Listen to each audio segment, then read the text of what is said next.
If you recall, in Spain, in Madrid, a couple years ago, they banned manspreading on buses and trains.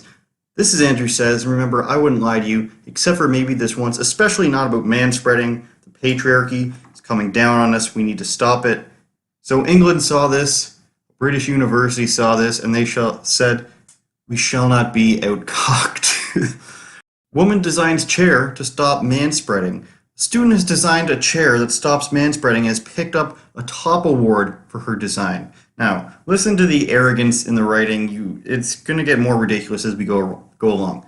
If you're unaware, manspreading is the term used to describe when some fellas sit with their legs wide apart in public places with a disregard for other people's personal space. Now, I saw this is from the Lad Bible. I thought that's supposed to be like a dude-centric website, kind of like the Chive. I've seen their stuff on Facebook. I thought it was supposed to be like that. I could be wrong, but it seems a little weird that they're writing like this. The proper definition, I would think, would be more like manspreading is some bullshit feminists came up with to try to take space from men and don't understand that penises are a really big factor in how wide apart men's legs are when they sit. It gets worse. With my chair set, and remember this is a set, we'll get to that later, I hope to draw awareness to the act of sitting for men and women and inspire discussion around this. Inspire discussion around how men and women sit. Now take a look at this guy. Aren't this guy and this girl the exact people you could picture who would be wanting to participate in a manspreading event? Want to be examples in the anti-manspreading chairs?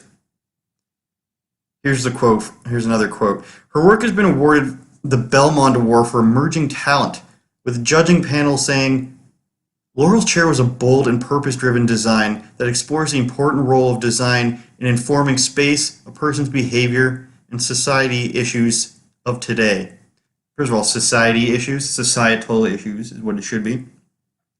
But that's just nonsense jargon. If I made a stool for a bar and I was like, this discusses the design of seating in crowded spaces and the behavior of people in society when they're conducting interpersonal relationships and the effects of alcohol and what it has on the viewership of television. You can just plug things in and it's all stupid because it's like somebody asked for a quote and they just filled it in with anything that they could.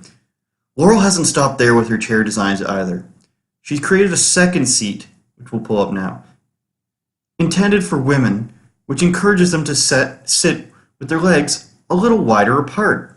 So this is exactly why nobody likes the modern feminist movement and why people tend to say it's more about man-hating and, not making things equal but putting them above men. They didn't try to stop at a level playing field here. They didn't stop at the manspreading chair. They didn't stop at trying to fix the problem they see for equality.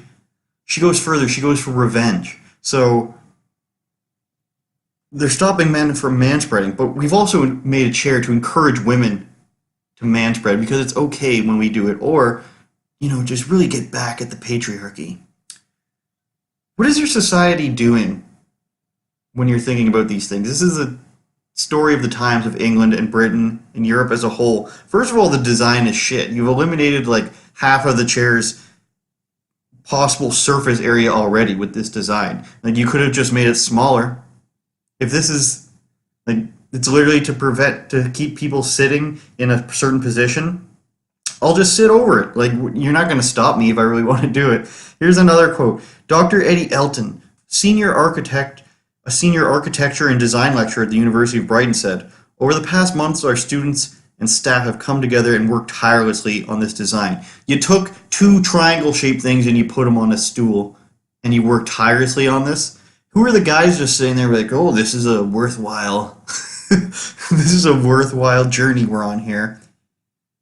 And so and all you're doing is wasting space and making things slightly uncomfortable. You think I can't sit over that? You think that, look at this guy. You think that you can't just sit on top of it? It doesn't make any sense. So what I thought was, who's giving these people awards is what I wanted to get down to. So this place called Belmont, called the new face of British design. Emerging talent means everything to us. No, it doesn't. No, it doesn't. So here's the other winners. I wanted to see who else they gave these awards to. And the first one is a girl who made some ugly plates out of wood, shells, and sand and melted plastic. Good for you. No one wants to eat out of that. Sorry. Not mad at her. Okay? The second one makes more sense as to why they like the manspreading chair. Here's a quote from the guy who designed this hideous blue chair. My work stemmed from a personal exploration into my own African heritage, and I wanted to see how my identity could inform the aesthetic, which of course just means I copied something from African heritage that I looked into. I mean, this is actually way better than the manspreading chair. It actually has like supposed history behind it. I'm not really in line with the my racial identity needs to be shown in the chairs that I designed, but I'm not that mad at it.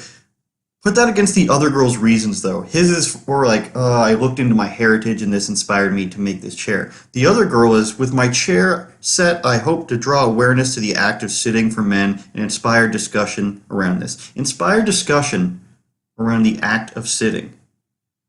I think we've discussed that probably like 2,000 years ago when were chairs. Somebody look up the etymology of when the first person sat down was. And how do I know that this is all nonsense and that it's made up, manspreading? It's because if you look at history, there's been a lot of crazy queens, like the Cleopatras, female pharaohs and stuff. There's been a lot of bloodthirsty leaders, of course, both men and women, but there has been queens and leaders in the world who have been ruthless. But none of them said, we need to stop men from sitting with their legs apart. None of them came up with manspreading until 2015. It's funny how that works, isn't it? So, manspreading chair girl, I got one thing to say to you. Shut your mouth! You're not God or my father or my boss!